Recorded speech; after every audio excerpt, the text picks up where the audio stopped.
Hello, नमस्कार, आदाब, सत श्री अकाल और अस्सलाम वालेकुम। मैं हूं मोहम्मद अहमद काज़मी, लेकर आया हूं आपका पसंदीदा कार्यक्रम आपके रूबरू। इस कार्यक्रम में हम बड़ी खबरों के पीछे की खबर क्या है, हालात समझने की कोशिश करते हैं और ऐसे बड़े लोगों को आपके सामने रूबरू कराते हैं, जिससे आपको उस खबर की जड़ तक, उसकी खास जो जो एसेंस है उस खबर का, वो आप तक पहुंचाते हैं। अभी हाल ही में डॉक्टर जफरुल इस्लाम खान साहब, जो दिल्ली माइनॉरिटी कमीशन के चेयरमैन हैं, उनके खिलाफ एक एफआईआर हुई, जिसमें उन पे देशद्रोह का मुकदमा कायम किया गया और उसके बाद उनके घर पर पुलिस पहुंची, जिसका वहां के मुकामी लोगों ने, मुकामी लीडर्स ने मुखालिफत की और वो कोई अभी कार्रवाई नहीं हो सकी है। आज मेरे साथ खास मेहमान हैं जनाब नवेद हामिद साहब, जो ऑल इंडिया मुस्लिम मजलिस मुशावरत, जो मुसलमानों की मुल्क भर में बहुत सी ऑर्गेनाइजेशंस हैं, उनकी अम्ब्रेला ऑर्गेनाइजेशन है, सेंट्रल बॉडी है एक तरह की, उसके आप प्रेसिडेंट हैं। नवेद हामिद साहब, आप इस पूरे घटनाक्रम को, इस डॉक्टर जफरुल इस्लाम खान से मुतालिक जो कुछ डेवलपमेंट्स हो रहे हैं, उसको आप किस तरह से देखते हैं? देखिए, जो कुछ भी ये पिछले 2 महीनों में कोविड के बाद, जो क्राइसिस के बाद जो मुल्क के अंदर हो रहा है, वो वेल ऑर्केस्ट्रेटेड कैंपेन है मुसलमानों के खिलाफ। हम्म। और जफरुल इस्लाम साहब के खिलाफ केस दायर करना उसकी एक कड़ी है। आप जानते हैं कि किस तरीके से तबलीगी जमात को पहले टारगेट किया गया, उसके बाद पूरे मुल्क के अंदर मुसलमानों के खिलाफ इकोनॉमिक बॉयकॉट का जगह जगह कैंपेन शुरू किया गया, जिसमें रूलिंग पार्टी के दो बड़े लॉ मेकर्स, पार्लियामेंटेरियंस, एक कर्नाटका से, एक तेलंगाना से, उन्होंने ट्वीट करके मुसलमानों के इकोनॉमिक बॉयकॉट की बात करी। उसके बाद आपने देखा कि किस तरीके से मुख्तलिफ बीजेपी रूल रियासतों के एमएलएज ने ऑफिशियली ऑन कैमरा, जो सोशल मीडिया पे बाद में बहुत अपडेट हुआ और उसको बहुत वायरल हुआ, उन्होंने मुसलमानों के ताल्लुक से कैंपेन किया, उनके इकोनॉमिक बायकॉट के ताल्लुक से कैंपेन किया। और ये पूरा एक कैंपेन करने की कोशिश की गई, ये मुल्क के अंदर ये भ्रम फैलाने की कोशिश की गई कि कोविड जो है वो मुसलमानों की देन है। बेसिक बात यह है कि कोविड के आने के बाद जो हेट कैंपेन पिछले 6 साल से इस मुल्क के अंदर चला है, जो इस्लामोफोबिया का कैंपेन चला है, वो जरा पीछे होता दिखाई दे रहा था। क्योंकि क्राइसिस इतना ऐसा इंटरनेशनल क्राइसिस है, इतनी बड़ी क्राइसिस है कि उसमें सारी चीजें दब रही थी। तो उस कैंपेन को, जो 6 साल से चल रहा था, वो कैंपेन कमजोर ना हो, इसलिए मुसलमानों को दोबारा फिर उसमें उसको घसीटने की कोशिश की गई और कोविड के जरिए मुसलमानों को निशाना बनाया गया।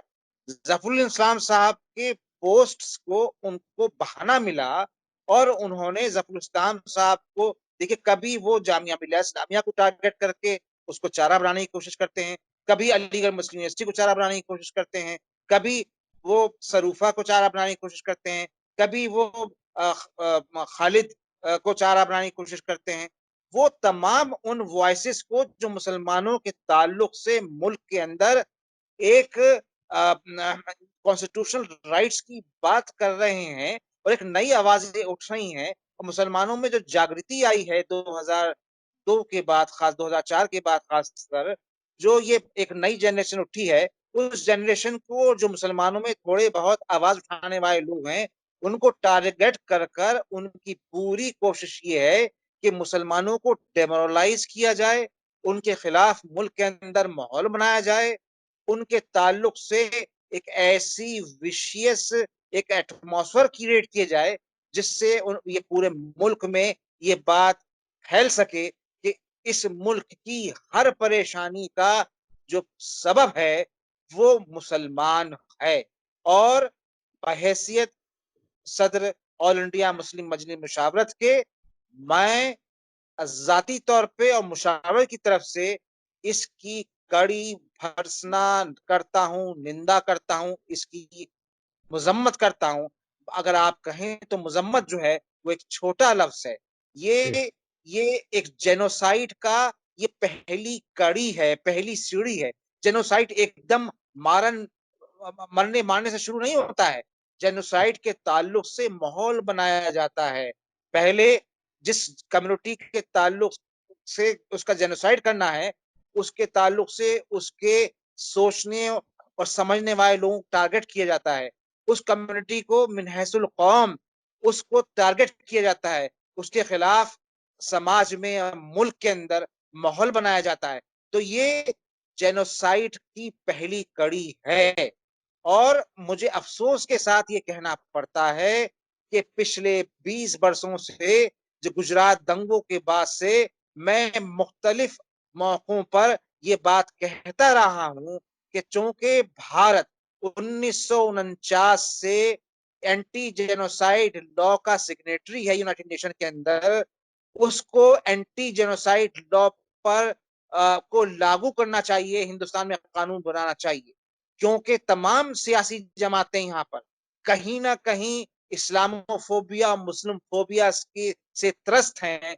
उनमें कुछ लीडर ऐसे हमेशा रहे हैं जो मुसलमानों के ताल्लुक से इस मुल्क में फिजा बनाकर उसकी खेती को, उसको काटना चाहते हैं। अब भारतीय जनता पार्टी और आरएसएस उसमें सफे अव्वल में है। और आप जानते हैं कि आरएसएस के लोग हर सियासी जमात में घुसे हुए हैं। आपको मालूम होगा कि कांग्रेस के एक बड़े कायद ने पिछले दिनों कहा था कि कांग्रेस में भी अच्छे आरएसएस वाले थे। तो ये आपको याद होगा वो स्टेटमेंट, में नाम नहीं जी लूंगा जी उन जी साहब जी का, जी जी। ये उन्होंने कहा था। तो हर जमात में आरएसएस के लोग घुसे हुए थे। और आप जानते हैं कि आरएसएस की काम करने का जो तरीका है, उससे उसको समझना बहुत मुश्किल है।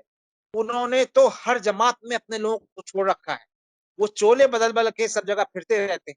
और उनका सिर्फ टारगेट सिर्फ एक है, और वो टारगेट है हिंदुस्तान को, भारत को, जो भारत तो कॉन्स्टिट्यूशनली तो भारत ठीक है, भारत को एक ऐसी शिद्दत पसंद मजहबी रियासत बनाना जिसमें मजहबी अकलियतों का, जिसके अंदर औरतों का, जिसमें यहाँ के जो पूरे बैकवर्ड क्लासेस हैं, जो यहाँ के अंडर प्रिविलेज्ड क्लासेस हैं, जो 5,000 साल से यहाँ पर सताए हुए लोग दलित हैं, उनका कोई मकाम ना हो।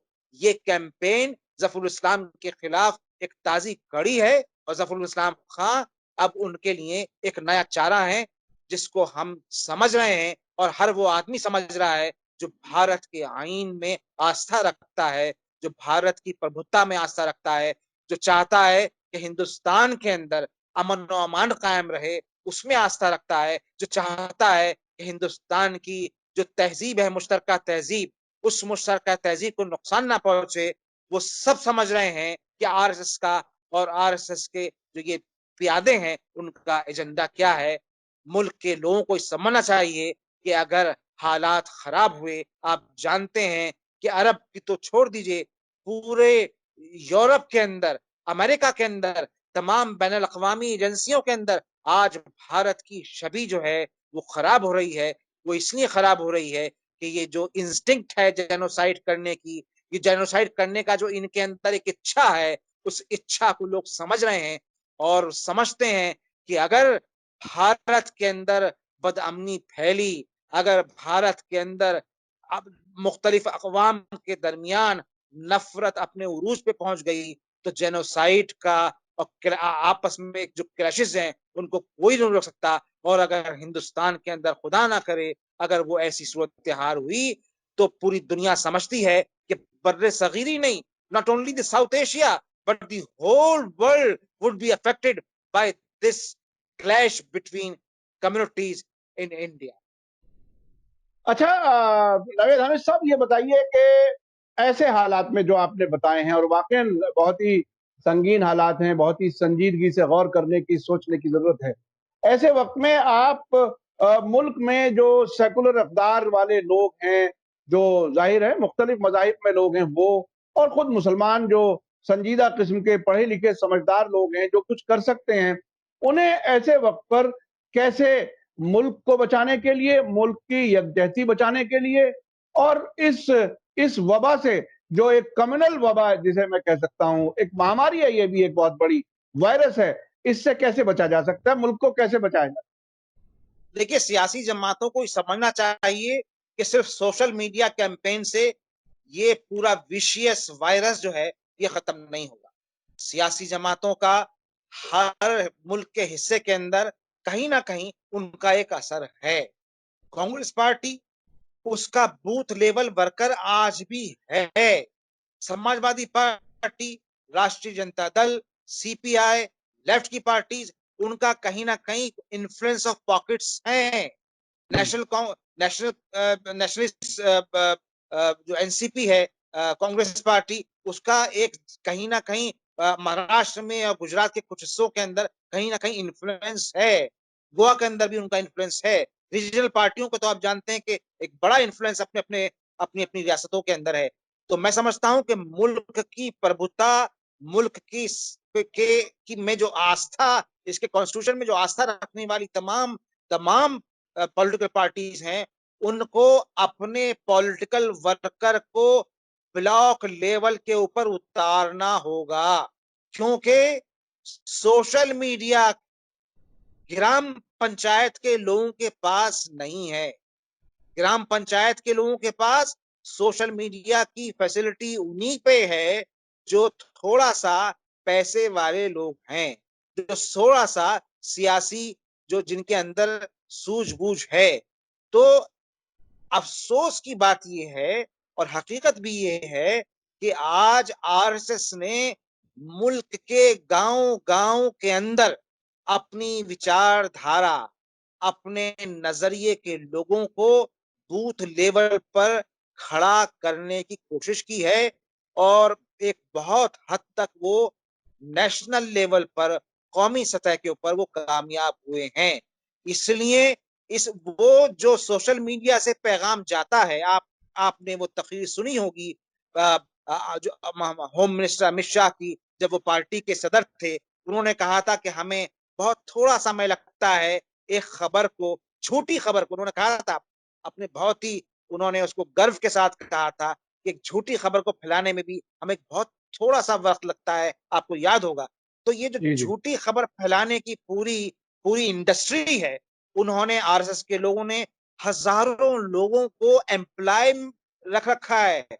उन वो पेड एम्प्लॉयज हैं उनके, जो ये खबरें फैलाते हैं मुसलमानों के ताल्लुक से, जो सेक्युलर पार्टीज को के खिलाफ कैंपेन करते हैं, वो पेड पेड वो हैं। जो आरएसएस और भारतीय जनता पार्टी और विश्व हिंदू परिषद, जो पूरा परिवार है, इसके नजरिए के खिलाफ जो कैंपेन, जो जो फोर्सेस हैं, उनके खिलाफ जो कैंपेन चलाते हैं, वो सब पेड ट्रोल्स हैं।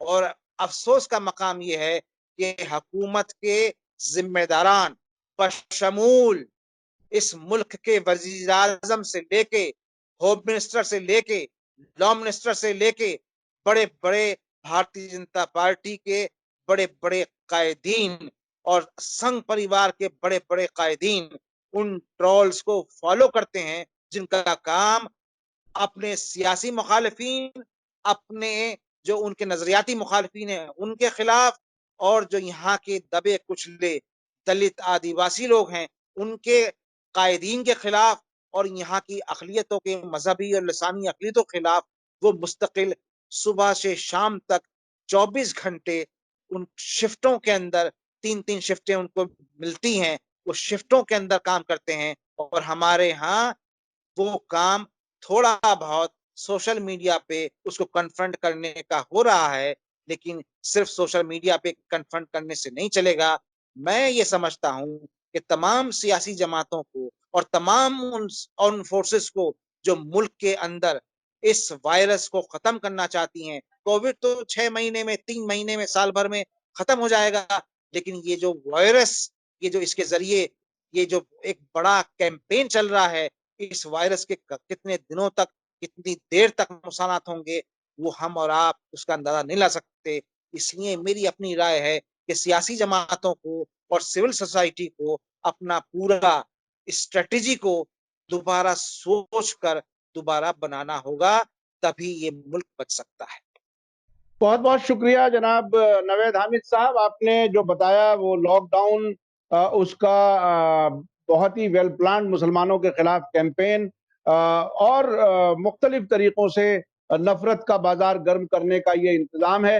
ये बहरहाल बहुत ही तकलीफ दे बात है कि एक डेमोक्रेसी में, एक ऐसे मुल्क में जहां पूरी दुनिया में एक पहचान जिस मुल्क की रही हो कि तमाम मज़ाहिब के लोग एक साथ मोहब्बत के साथ रहते हैं, उसे खराब करने की तैयारी की जा रही है और किया जा रहा है, और वो भी उन लोगों की सरपरस्ती में जो हुकूमत में लोग बैठे हुए हैं। ये बहुत ही अफसोसनाक बात है। इसके लिए मैं समझता हूँ पूरे मुल्क के और पूरी दुनिया के लोगों को सोचने की ज़रूरत है और मुल्क को सही रास्ते पर चलाने की, रास्ता दिखाने की ज़रूरत है। इसी के साथ मुझे दीजिए इजाज़त। धन्यवाद, शुक्रिया। जय भारत, जय हिंद। मीडिया स्टार वर्ल्ड के और वीडियो देखने के लिए हमारे चैनल को सब्सक्राइब करें और सीधे नोटिफिकेशन पाने के लिए बेल आइकन दबाएं। और अगर हमारी खबर सच्ची और अच्छी लगे तो अपने व्हाट्सएप, इंस्टाग्राम, फेसबुक और ट्विटर अकाउंट पर ज़रूर शेयर करें।